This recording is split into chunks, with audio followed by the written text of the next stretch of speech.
Hello. As Joel said, I work for National Geographic. I'm a photographer for them. I specialize in wildlife and conservation, which means I basically wander around the world photographing the misery we're inflicting on the planet. And it's nice to come here and bask in a golf course that's beautifully manicured and perhaps a new form of reality we can all look forward to. Today I'm going to talk to you briefly about the relationship between poverty and conservation, and take you on a journey that I went on to understand the relationship between the two. Now, I never really used to like people very much. That's why I was a wildlife photographer. It wasn't until I went on a journey to understand people I realized that, if we want to cure the problems of the planet, we have to understand people a lot more. And it really changed the way I view people and the way, I view conservation these days. So a few years ago, if I got pictures here, there we go. I bought an illegal coca plantation by mistake. Coca being the raw ingredient of cocaine. There it is, for those of you who don't believe me. I thought I was buying a lovely piece of rainforest in the Peruvian Amazon, but it turned out I wasn't. That's my product. It grows at 800 meters above sea level, which is the optimum height to grow coca. It has the highest alkaloid content of any coca leaf in the world, which in layman's terms means that I got good shit. Okay? Yeah. This is me harvesting my coca. Now, I didn't mean to buy a coca plantation.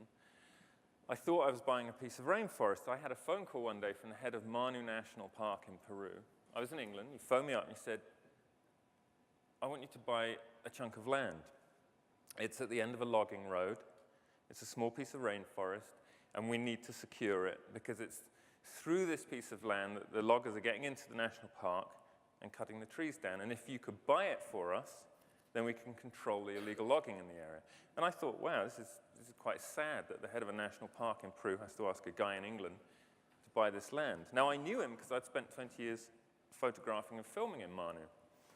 Manu is the most biodiverse place on the planet.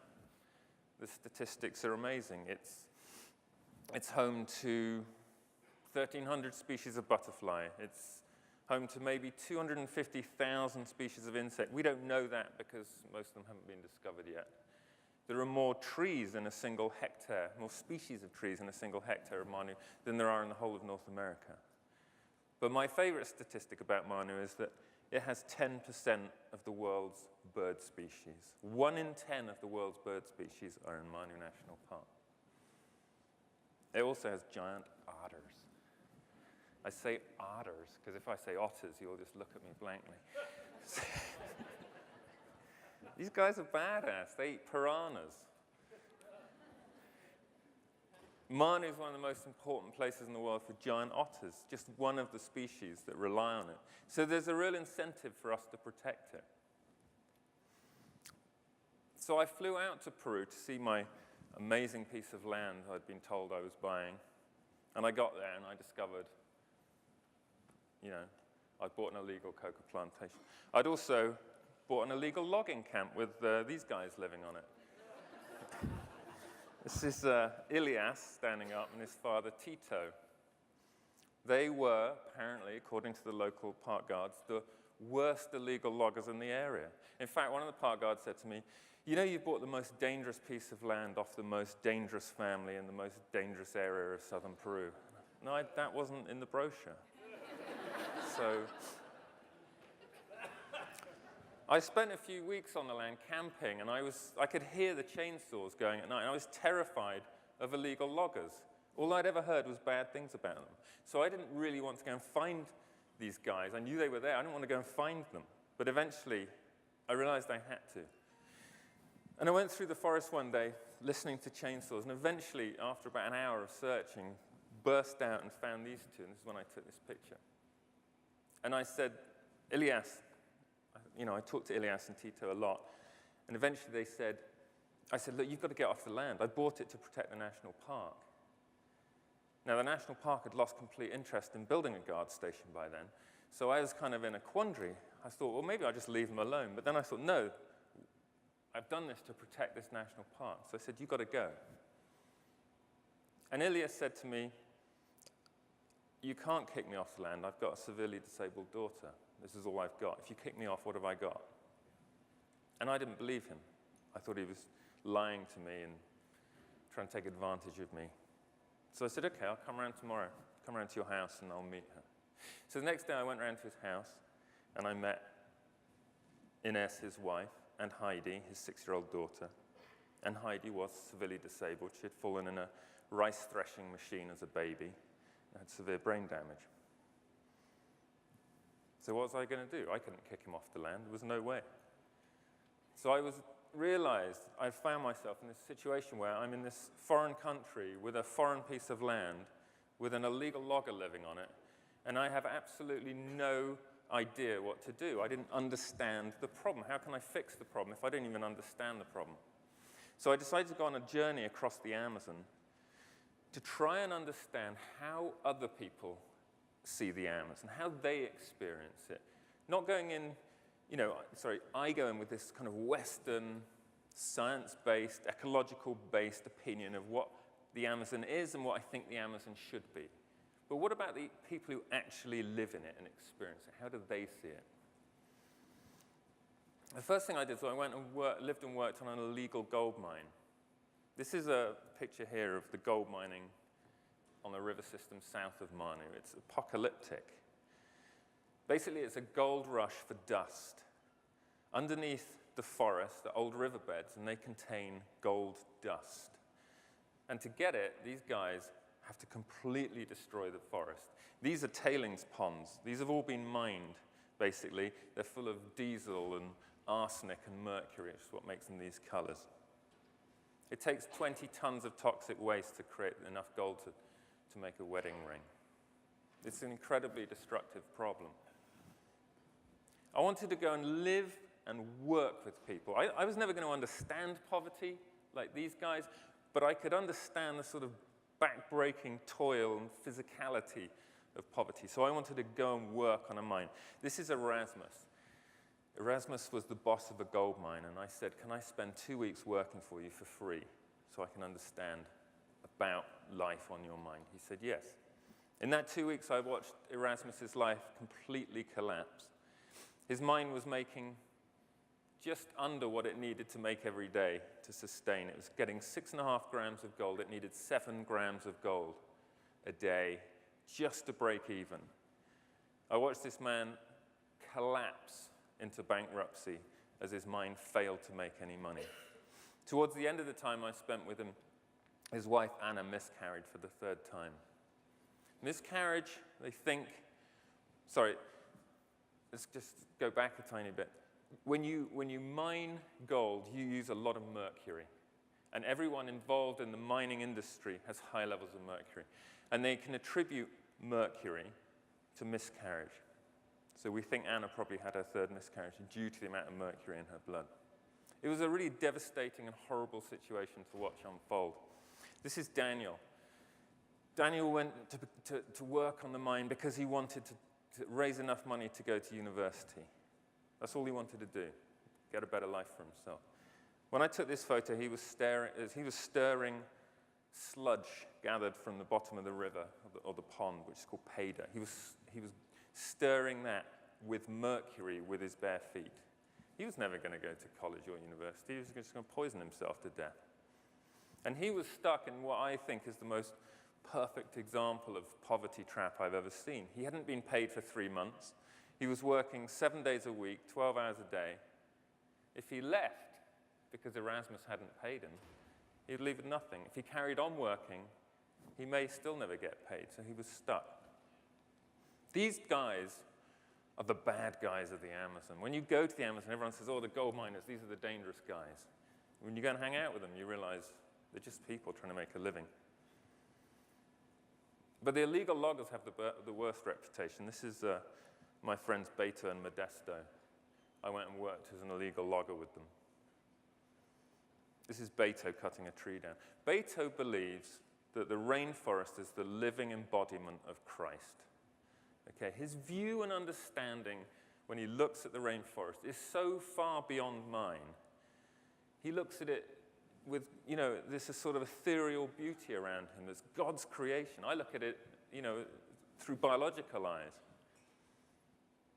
I said to him, how can you cut it down if you believe it's God's creation? He said, oh, well, my wife left me. I've got 2 kids that don't talk to me anymore because I'm an illegal logger, but I'm trying to get them through university, so this is all I have. I didn't meet the nasty guys, the nasty loggers I'd always heard about. Then I crossed the border into Brazil. This is maybe 150 miles, 200 miles from Manu, where I was working. And what I saw was a complete apocalypse on the land. This is in Acre, western Brazil. This is a guy called Dino, who's a slash-and-burn cattle rancher. And this is what I wanted to go and see. I wanted to see the Amazon in western Brazil as we imagine it when we're shown views of it on the news, as this kind of apocalypse on the land. Dino is a slash-and-burn cattle rancher. What that means is he cuts the forest down and grows grass, puts cattle on it. When he was a young lad, he found his dad hanging. He was a teenager. His dad had hanged himself.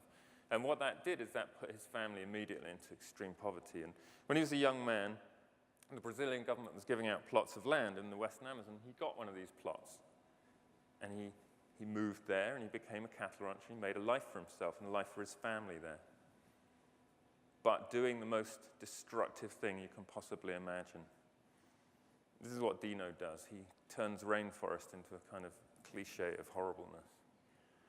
And you really can't think of anything more stupid to do, can you, to the rainforest than take down, you've got a carbon sink, you've got an oxygen-producing factory, and you cut it down, you release all that carbon, and then you put cattle on it. Cattle that produce more harmful greenhouse gases than all the cars, buses, trucks, ships, airplanes in the world combined. It's the most ludicrously stupid thing you can do. But do I think anything worse of Dino for doing it? No. Dino is a person of the rainforest, whether we like it or not.